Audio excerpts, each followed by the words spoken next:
Manchester, the country's second capital. A population of over 2.5 million and a city suffering from a homelessness crisis like no other. With footballers and celebrities alike dragging the issue to the front page of our national newspapers, new camps popping up around the city and services reduced by almost £1 million this year, Tess Farley and her team have decided that to find the truth, the people at the heart of the problem need to be heard.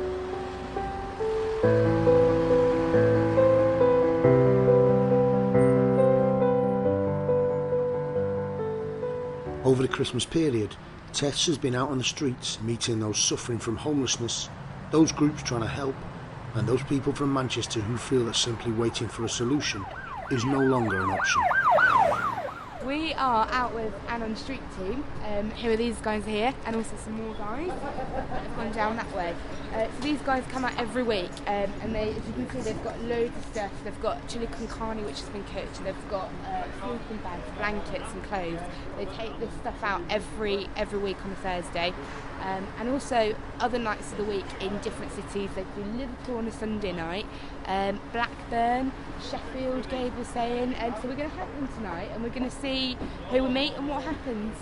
Tess caught up with Gabe, a member of Anon Street Team, and just one of the many dedicated to helping the homeless. It's becoming like a full-time job for you then? Yeah, well, it is a full-time job for me. I just go out every day and help people, and people help me.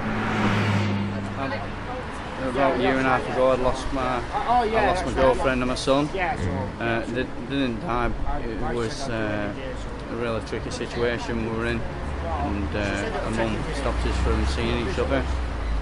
And I named my son Gabriel, so I'll do it all in my son's name, basically.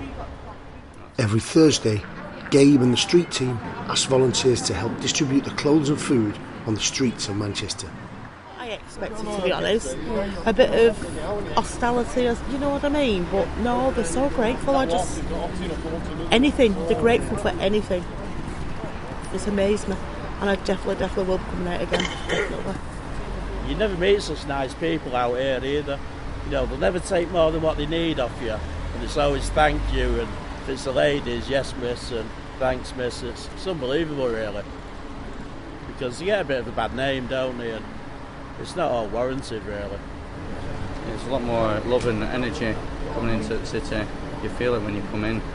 I feel really safe when I'm around all these people. You know what I mean, going out helping homeless, and they love it when you see them tonight and oh, you're alright. You know what I mean? It's really good, and you talk to them and you see smiles on their faces. You know, they feel relief when you get a pair of socks or a pair of boxes, you know what I mean? Or a brew and something to eat. It's all about coming together and looking after each other. And even food donations, so we've made hampers up as well, you know, to go into the squats. So at least they'll have food over Christmas. And in the shoe boxes, we've got like hats, scarves, gloves, chocolate, biscuits, toiletries, sanitary things for ladies, socks. Yeah, definitely. When I leave here at night, I can't sleep for hours. You know, the people you meet in the store is just going through your head all the time. It's pretty sad. It's very sad.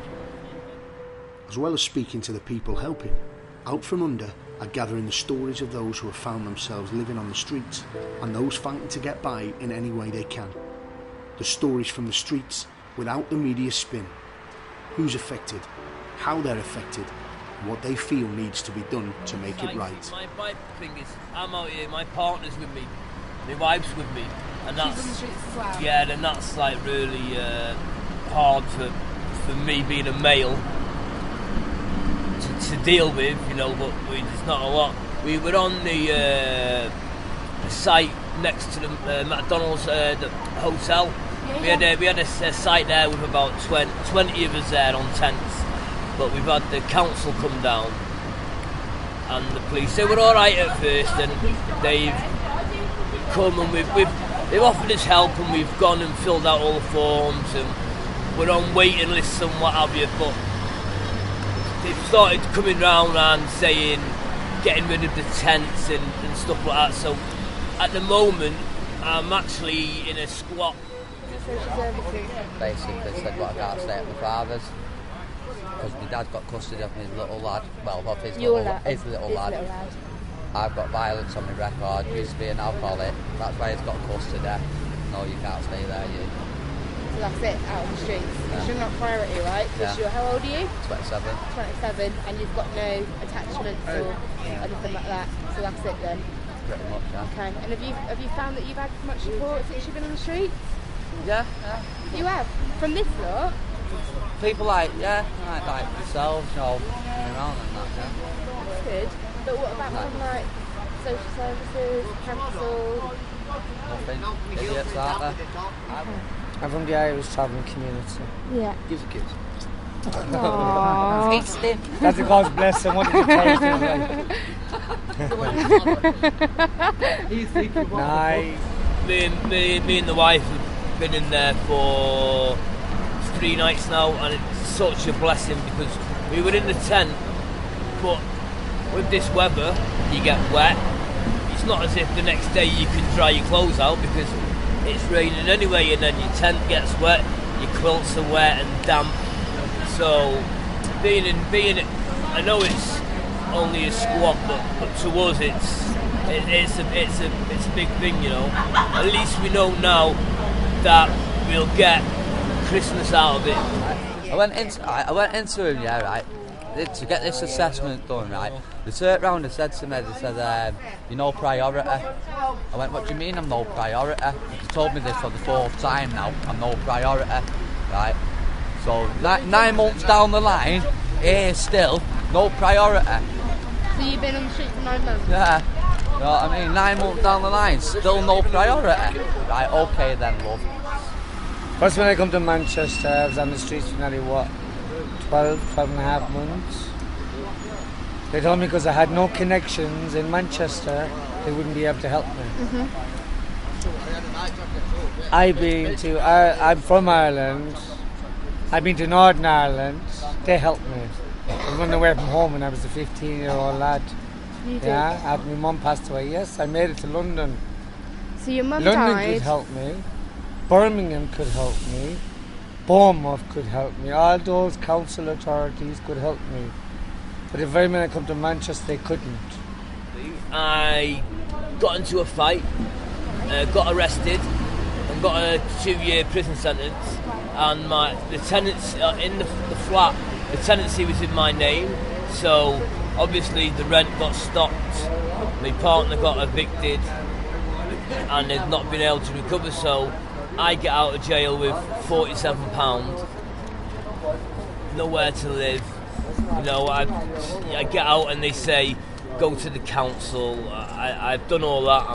I'm on waiting lists. I had a guy come with me from there, yeah, to the council, telling him, yeah, listen, his mental health deteriorated since I've known him, no priority. Still not hard. And this is people coming in and telling him. I've never done prison in my life. You've managed to stay out? Well done. I was reared up, not dragged up, love. But I was always made, if you're ever hungry, ask somebody nicely and they'll always feed you with a hat in hands. What comes with the hat, in other words, don't bite the hand that feeds you. Never do that, especially the public. Give the government what? I would stick my finger up right now, but that's a bad option. The system has failed from local authorities, and it shouldn't be up to us to go out. And you'll see tonight, like the council are really rubbing the people's noses in it. On Market Street, you've got like 40 wooden shacks built up for Christmas shoppers, yet they can easily supply them for homeless on a field somewhere else. Get their own postcode, so they can get back into a system that they don't really want to go into. What gets me a little bit, and I'm not racist and I'm not anything like that, but like they say, we're opening the doors and we're letting 20,000 refugees coming in, and then they help with all the EU and all that, where really they should be looking at their own people. It's difficult, isn't it? Yeah. Obviously what's happening in Syria is... Yeah, well, that's it, it is horrific, and I wouldn't... How can I put it, they deserve to have a.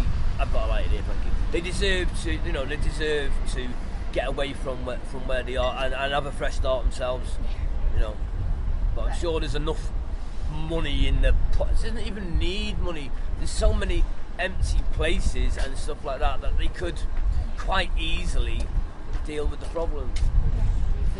I used to be an alcoholic, yeah. They said to me, I think you need to work more with ADS. I've not had a drink for 10 months. ADS ain't going to get me an house, love. You are. Do you know what I mean? Society is beautiful. Society is only is beginning to help.